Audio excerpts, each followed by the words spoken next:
Assalamualaikum warahmatullahi wabarakatuh.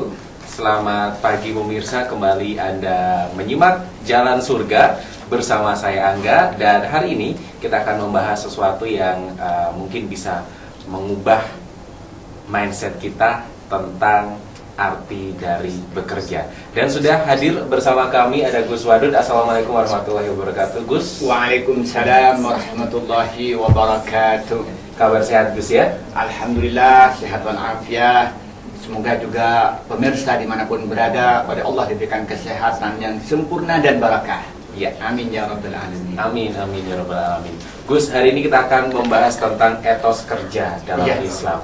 Dimana kita tahu bahwa dalam Islam mengajarkan kita untuk bekerja. Tidak ada alasan pun sebagai umat muslim menjadi pengangguran, gitu Gus ya. Nah, ini menurut pandangan Islam, etos kerja ini bagaimana, Gus?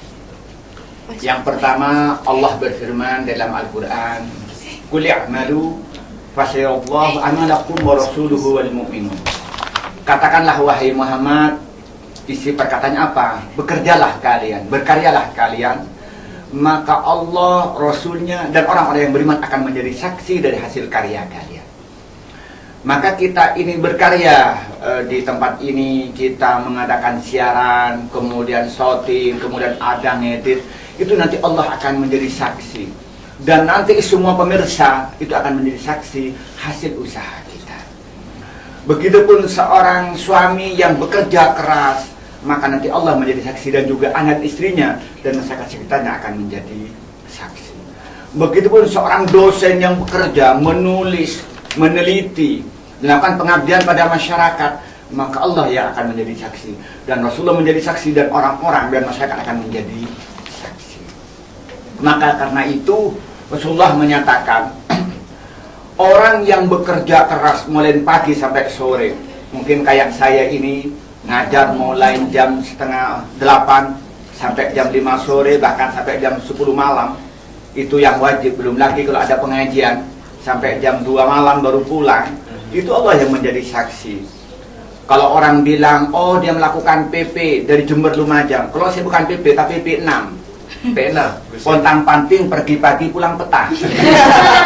Ini berarti benar-benar menunjukkan bahwa yang namanya bekerja, apalagi bekerja keras, ini merupakan hal yang memang harus dilakukan oleh umat muslim, begitu Gus? Iya. Coba saya bayangkan, saya sebelum subuh kadang-kadang sudah berangkat karena ngajar di sini jam 0 ya. Kemudian setelah itu sampai jam 8 malam, kalau Jumat ini ngajar di Pasca sampai jam 9. Baru itu menyelesaikan pekerjaan, baru pulang sampai jam 12 malam. Subuh sudah berangkat lagi itu. Maka disitulah menunjukkan pentingnya kita kerja keras. Rasulullah menyatakan begini, "Man batakallan li talabi halalin bata maghfuran lahu." Orang yang tidur lelap karena capek mencari rezeki yang halal, maka tidurnya itu mendapat pengampunan dari Allah. Misalnya Mas Firdaus ini mengerjakan kamera, ngatur kamera, mengajak teman-teman bagaimana cara ngatur yang bagus, karena sudah selesai capek tidurnya itu mendapat pahala.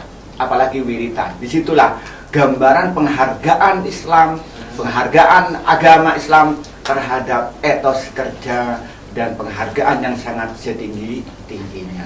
Ya, gitu. Jadi kalau misalkan etos kerja dalam Islam ini adalah merupakan fitrah, gitu Gus ya. Lantas bagaimana dengan umat Islam yang bermalas-malasan dalam beraktivitas? Nah, ini gimana hukumnya Gus? Ya, memang salah satu doa Rasulullah yang sering dibaca itu Rasulullah minta lindung jangan sampai dijadikan orang yang pemalas. Allahumma inni a'udzubika minal hammi wal husni wal ajzi wal kasali. Di situ wal kasali, jangan sampai malas.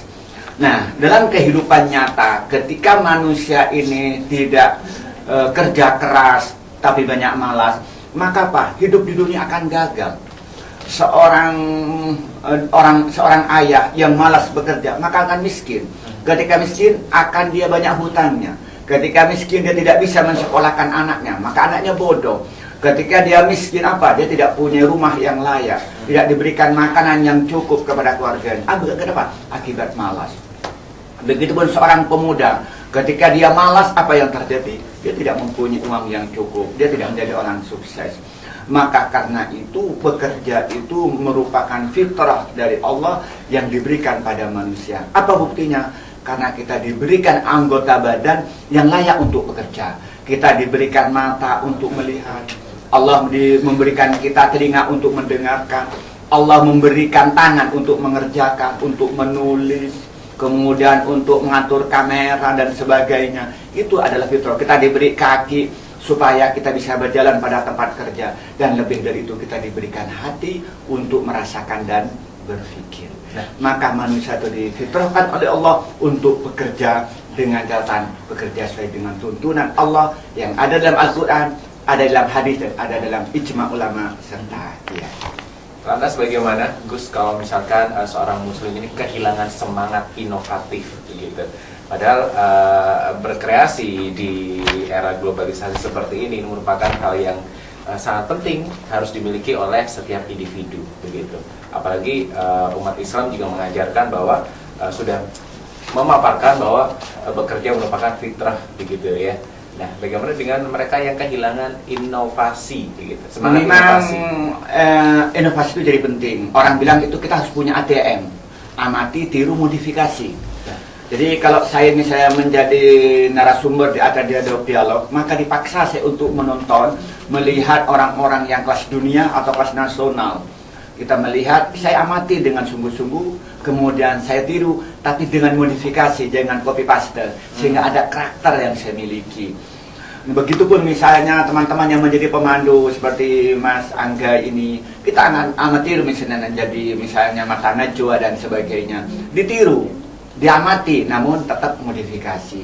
Nah, kalau melakukan semacam itu akan menang dalam pertarungan. Contoh sederhana, ada perusahaan besar di dunia yang sangat besar yang kita ketahui, ada Sony, ada Samsung. Sebelumnya Sony itu perusahaan yang sangat kuat, perusahaan Jepang itu. Samsung itu perusahaan yang sangat lemah. Namun apa yang terjadi ketika itu Samsung hampir atau meniru itu teknologi yang dimiliki oleh Apple, dan ternyata dibawa di pengadilan dia kalah. Karena apa? Berhasil mencuri teknologinya Apple. Namun Samsung itu meniru nilai Apple, dimodifikasi, bisa menjual harga murah, lebih murah daripada Apple. Apa yang terjadi? Menang pertarungan, dapat keuntungan 250 triliun. Sementara Sony yang pertama kali maju tidak melakukan inovasi-inovasi, apa yang terjadi? Bangkrut dan rugi 25 triliun, dan sekarang perusahaan dijual kepada Samsung. Jadi inovasi itu jadi penting. Kita melihat misalnya sepeda motor, bagaimana sepeda motor setiap hari kita melihat inovasi-inovasi yang baru. Kita melihat mobil, inovasi-inovasi yang baru. Begitupun seorang mahasiswa perlu inovasi-inovasi yang baru. Begitupun seorang yang bekerja di insan media ini, kita harus mencari inovasi-inovasi yang baru sehingga menangkan dalam persaingan. Memang ada baca buku yang bicara dalam buku ekonomi itu ada namanya itu Strategi Bersaing, ada Blues and Strategy gitu, dan banyak buku-buku yang bicara tentang persaingan. Tapi yang terpenting bagaimana kita bisa menghadirkan yang baru-baru yang bisa menangkan persaingan. Maka kita perlu inovasi-inovasi. Apa saja? Lantas bagaimana ciri seorang muslim yang memiliki etos kerja tinggi gitu Gus? Yang pertama, dia itu bisa melihat cara kerjanya itu cepat, tapi tepat. Kemudian yang kedua ini cepat ya, tapi harus tepat. Tepat. Gitu, ya. Kemudian dia selalu tanggap dengan perubahan. Dia selalu mengikuti inovasi, perubahan-perubahan yang terbaru. Yang ketiga, dia itu mau menerima masukan dari orang lain. Kemudian yang paling penting itu mau kerja keras sesuai dengan kemampuannya. Mau menerima masukan dari orang lain. Ini terkadang susah sekali Gus untuk menerima kritikan begitu. Sebagian orang memang banyak itu tertutup, karena orang itu, kata Imam Ghazali, orang yang mempunyai penyakit badan ketika diberitahu penyakitnya dia senang, apalagi diobati. Tapi orang yang punya penyakit hati ketika diberitahu penyakitnya itu marah, apalagi diobati. Nah, masukan-masukan itu adalah merupakan penyakit hati yang sulit diterima, apalagi disembuhkan. Maka karena itulah, mari kita menjadi qalbun rabbani yang menerima masukan dan mau merubah diri kepada perbuatan yang lebih baik, baik di pandangan manusia maupun pandangan Allah, sehingga sukses dunia akhirat. Ya, baik pemirsa, Jangan kemana-mana, pastikan masih bersama kami di Jalan Surga, karena saat lagi kita akan membahas lebih dalam lagi etos kerja dalam pandangan Islam. Tetap di Jalan Surga.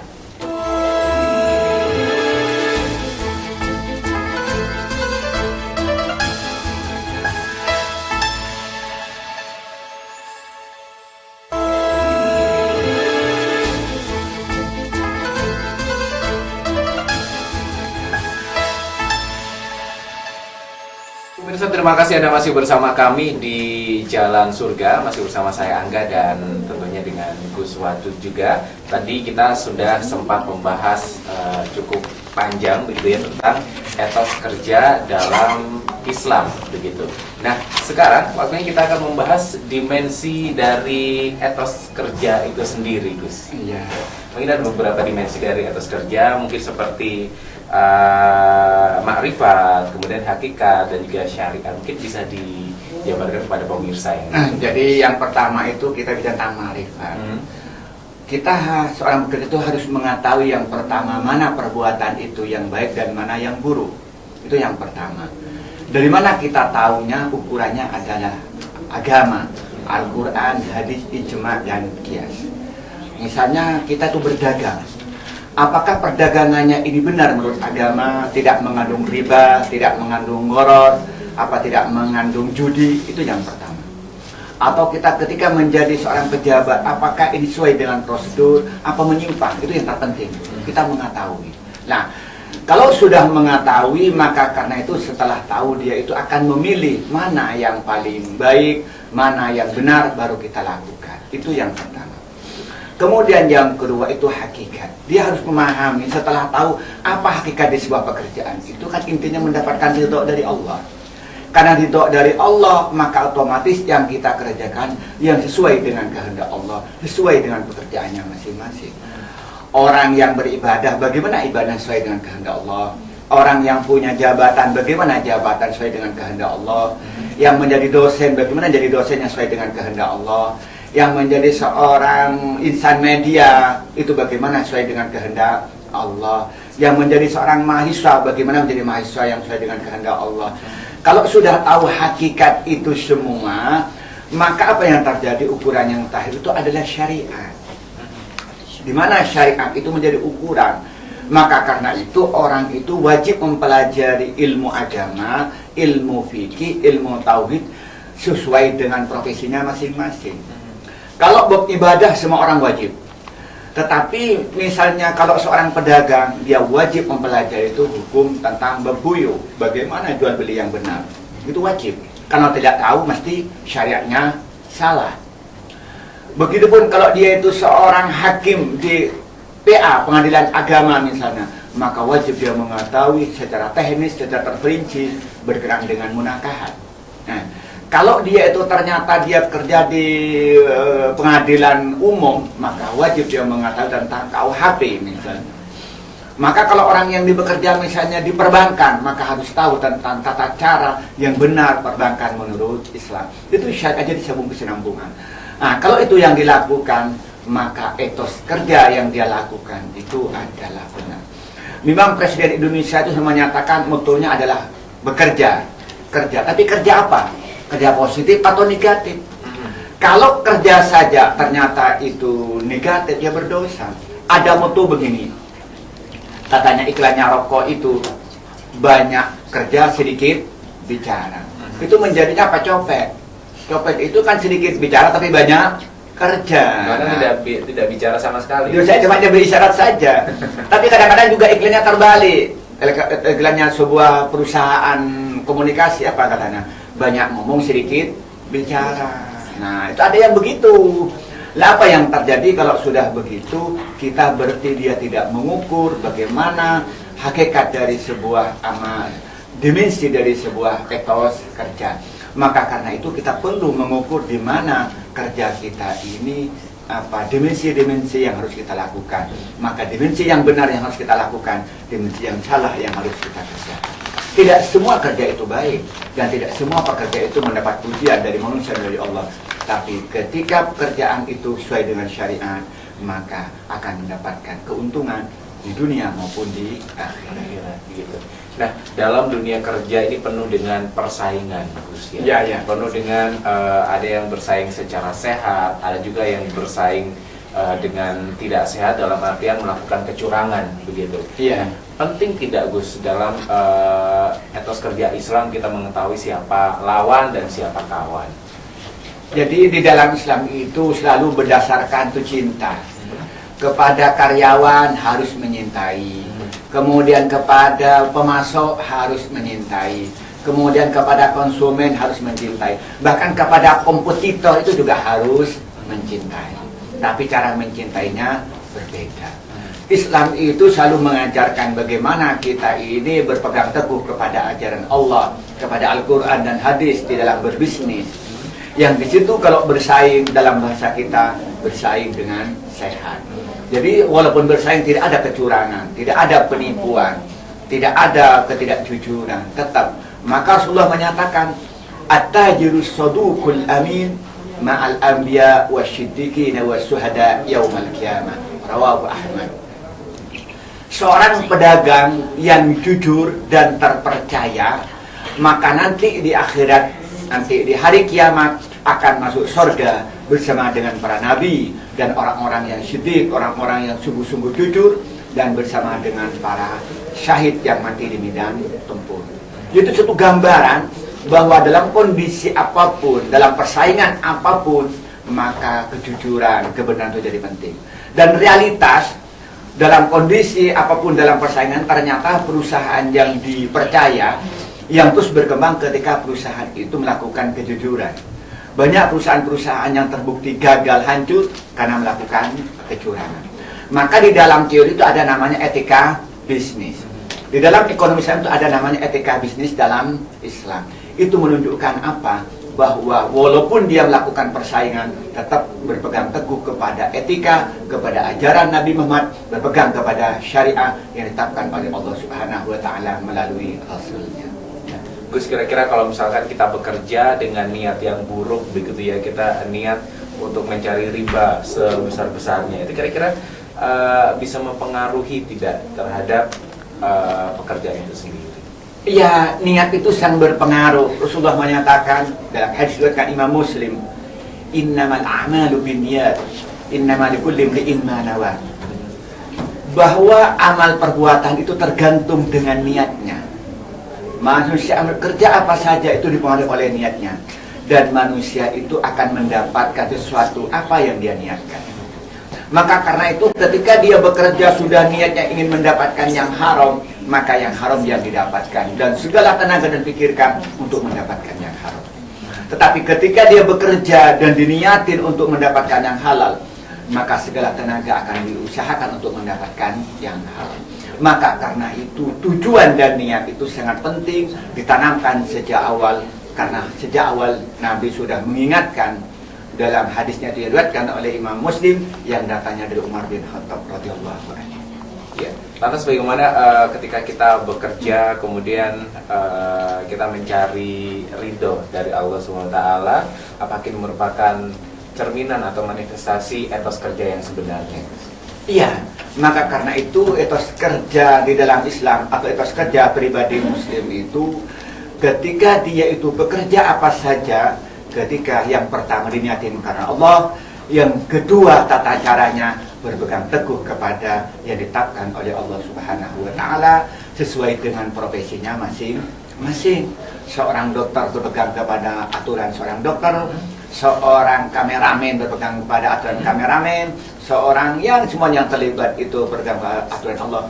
Disitulah letak nilai dan hakikat tertinggi dari sebuah etos kerja. Lantas bagaimana dengan prinsip-prinsip etos kerja Islam, Gus? Tapi jangan dijawab dulu, Gus ya. Ya. Saat lagi tetap di Jalan Surga.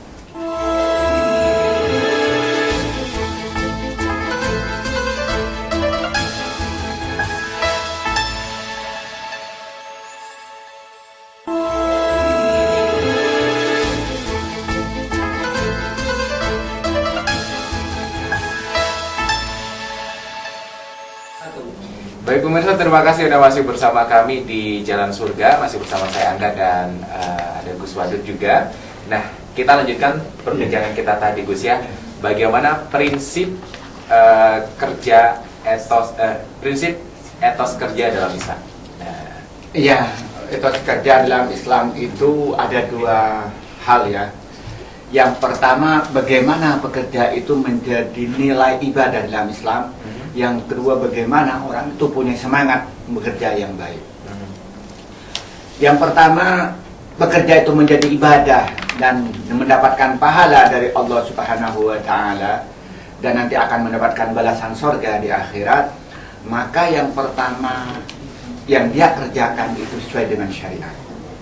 Kerja apa saja? Dia seorang pedagang, bagaimana sesuai dengan syariat. Orang pegawai atau seorang karyawan sesuai dengan syariat. Petani sesuai dengan syariat. Dia seorang dosen juga sesuai dengan syariat. Itu yang pertama. Kemudian yang kedua itu yang terpenting, hakikatnya juga sama, itu harus sesuai dengan Allah. Niatnya semata-mata mengharapkan ridho dari Allah. Jadi seorang laki-laki mencari nafkah mulai pagi sampai sore, yang dikerjakan harus benar dan diniatin mengharapkan ridho Allah. Seorang dosen yang mengajar mulai pagi sampai sore, cara ngajarnya harus benar. Yang terpenting lagi itu apa yang terjadi harus diniatin karena mengharapkan ridho dari Allah. Seorang petani juga begitu, kerja dengan benar, jangan sampai mengambil tanahnya orang lain dan dikelola dengan bagus, tapi diniatin juga karena Allah. Itu. Kemudian yang ketiga, setelah dia bekerja tidak punya keinginan ingin dipuji oleh manusia, bukan karena ria, tapi memang betul-betul semata-mata mengharapkan ridha dari Allah.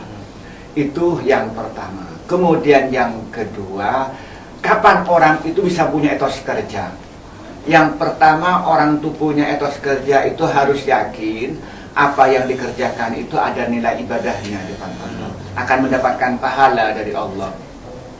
Sekecil amal perbuatan apa saja, jika benar dan ikhlas, pasti akan mendapatkan balasan pahala dari Allah. Maka akan semangat, walaupun tidak ada orang tahu, oh ini saya dapat pahala dari Allah. Ternyata dia gagal, tetap mendapat pahala dari Allah. Seorang pedagang gagal, dapat pahala karena bekerja. Seorang petani yang gagal menanam tanaman, karena dia tahu bahwa Allah akan mendapatkan pahala, dia akan tenang. Rasulullah menyatakan, mamin muslimin yang disuursan, au yasra'an, fayakulu minhu tayrun aw insan aw bahimatun illa kan lahu bihi sadaqatun.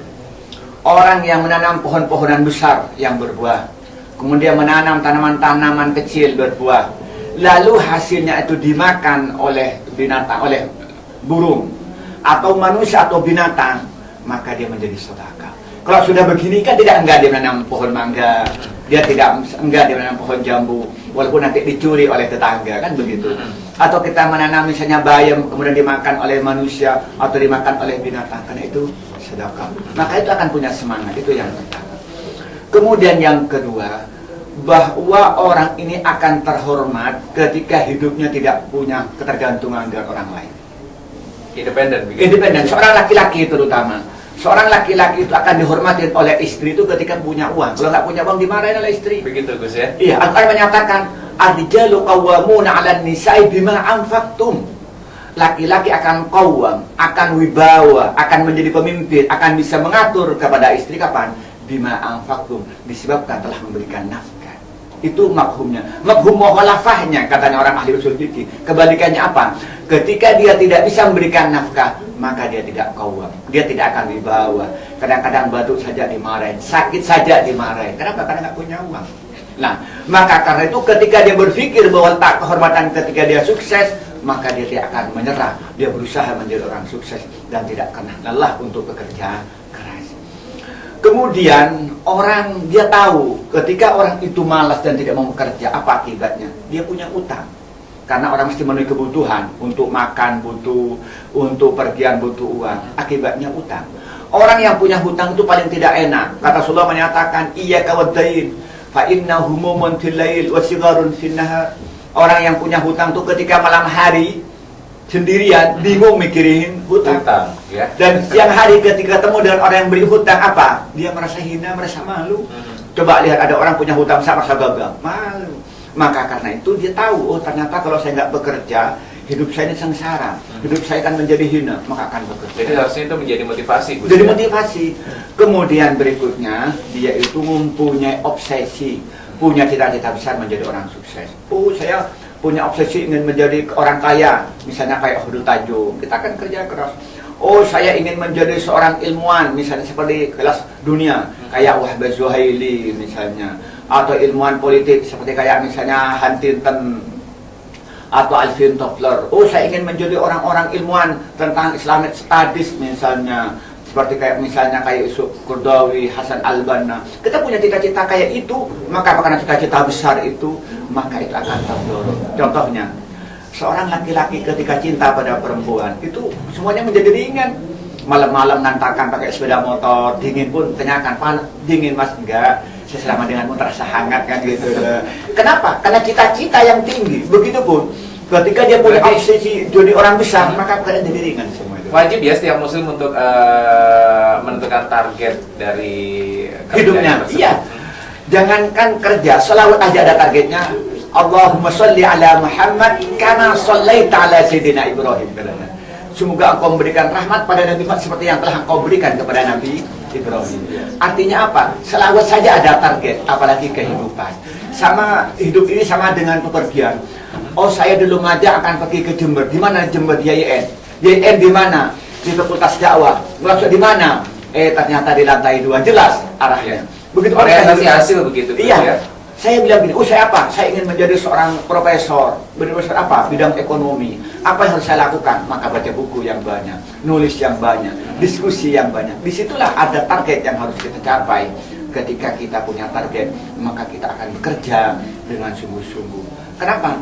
Kemudian berikutnya itu orang itu akan bekerja keras ketika merasa kepepet. The power of kepepet katanya itu. Contoh saya begini. Kalau saya bilang pada teman-teman, mari sampean lari dari Masjid YN menuju Polsek itu saya bayar sebanyak 1 juta, tapi 5 menit harus nyampe. Nggak ada yang mau. Tapi karena kepepet? Saya bilang, nggak usah, saya tambahin 10 juta. Nggak mau. Coba, dia diam-diam saya lepasin anjing oleh saya yang sedang kelaparan. Kabur dia. Tak nyampe 5 menit sudah nyampe. Disitulah sebuah kepepet. Maka ketika orang itu merasa kepepet, maka akan bekerja keras. Contohnya mahasiswa, ini kerjakan tugas. 1 minggu nanti selesai, mesti dia nggak kerja. Coba bilang, bisa selesai, kalau nggak selesai nilainya nggak lulus, mesti kerja semalaman. Ketika seorang itu merasa kepepet, mesti kerja keras. Maka jadi penting orang itu merasa kepepet. Ya. Itu. Baik. Kemudian, apakah penting seorang muslim memiliki karakter dalam bekerja, Gus? Iya, orang muslim itu harus punya ciri khas. Cina saja mempunyai ciri khas. Cina itu punya kejujuran. Coba contoh sampean. Kalau sampan beli-beli itu pasti lebih milih Cina, karena Cina pasti diyakini jujur. Yeah. Kita punya karakter yang tidak bagus. Nah, maka ketika kita seorang muslim itu punya karakter, oh, orang muslim itu jujur, maka orang itu akan percaya. Contoh sederhana, setiap naik bis, kalau ada orang bingung, mesti tanya pada saya, kenapa? Saya tidak pernah lepas dari songkok. Dia orang percaya, orang pakai songkok ini mesti dijujur, pemakaiannya begitu. Saya pergi kemana pun tidak pernah lepas dari songkok. Saya pergi ke Singapura, pergi ke Marina, tempat wisata orang yang pakaiannya itu seperti kayak di Pulau Asmat gitu ya, yang pakaiannya sudah tidak ada. Saya tetap pakai songkok. Saya pergi ke Dubai tetap pakai songkok. Saya pergi kemana pakai songkok. Nah, saya karakter kayak itu, jadi orang itu jadi percaya dengan saya. Maka karena itu, seorang muslim yang punya etos kedaya karakternya itu seperti Nabi Muhammad, yang pertama itu adalah jujur. Yang kedua itu amanah, bisa dipercaya. Kemudian yang ketiga itu dia itu tabligh, punya komunikasi yang enak. Kemudian yang keempat itu fatona, profesional dan penuh inovasi. Kalau punya karakter kayak itu, maka dia akan dipercaya dan akan sukses. Seperti yang contohkan Nabi Muhammad menjadi seorang pedagang yang sukses karena punya karakter sidik, amanah, tabligh dan fatona. Jadi itu adalah prinsip yang harus dimiliki seorang muslim, ya, iya, dalam bekerja, gitu. Iya, lantas seorang muslim apakah penting juga untuk bekerja keras dan cerdas, gitu? Iya, kerja keras saja tidak cukup. Kerja cerdas, contoh, orang menggali batu seharian, batu itu paling banter gajinya paling 100.000. Tapi orang yang gali batu karena dia itu operasi kencing batu, itu hanya 5 menit itu sudah dapat berapa juta. Beda ya. Coba bayangkan, itu mau menggambarkan. Coba dokter kandungan itu kalau sampai melihat orang itu punya dosa.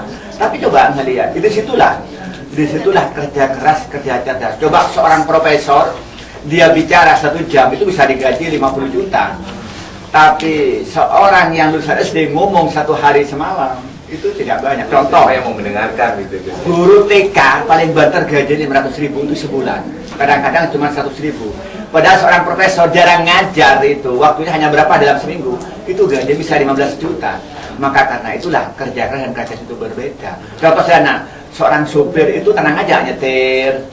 Sementara konduktor yang menaikkan, menurunkan, kemudian duduknya kadang-kadang di pinggir pintu. Apa yang terjadi? Mesti gajinya lebih rendah daripada supir.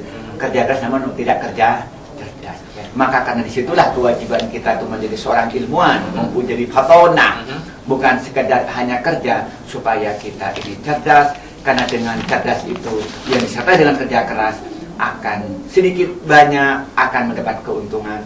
Sedikit bekerja sudah dapat keuntungan, apalagi kerjanya banyak. Berarti kerja keras itu wajib, tapi kerja cerdas itu merupakan hal yang harus menyertai. Harus menyertai. Baik Gus, mungkin ada sedikit waktu singkat saja. Iya. Ada pesan mungkin yang akan disampaikan kepada pemirsa yang ada di rumah. Silakan. Ya, yang pertama seorang muslim itu harus tahu bahwa Allah menciptakan kehidupan dan kematian itu untuk diuji siapa yang lebih baik amalnya. Liyabluwakum ayyukum ahsanu amala. Maka karena itu mari kita bekerja dengan sungguh-sungguh ini supaya kita mendapatkan nilai yang terbaik. Namun pekerjaan kita tidak ada artinya kecuali sesuai dengan tuntunan Allah, dengan niat semata mengharapkan ridho Allah, dan tata caranya sesuai dengan dituntut oleh Allah. Dan orang itu tidak akan bekerja keras kecuali dia itu mengharapkan ridho Allah dan punya obsesi-obsesi besar kebahagiaan dunia sampai di akhirat. Nah, orang tidak akan bekerja dengan sistematis tanpa dia itu punya target yang jelas. Oh, kalau dia bekerja sebagai seorang insan media, bagaimana bekerja di insan media yang bagus? Kalau saya seorang dosen ekonomi, bagaimana saya menjadi ekonomi yang baik? Punya target yang jelas. Bagi seorang politisi punya target ingin jadi presiden, akan kerja lebih banyak daripada orang yang obsesinya hanya ingin menjadi Pak RT gitu ya. Maka karena itu, namun yang terakhir yang paling penting harus berkata inna lillahi wa inna ilaihi raji'un.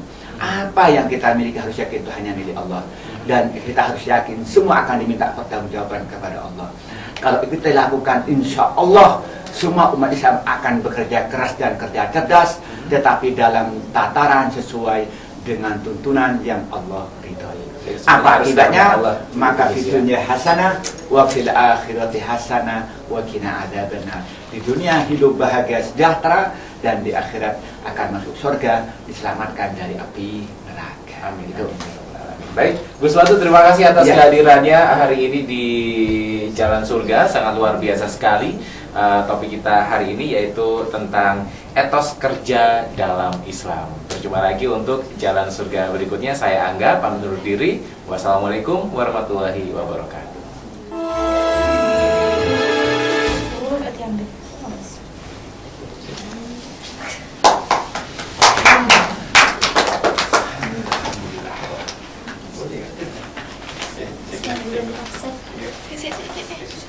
Kak.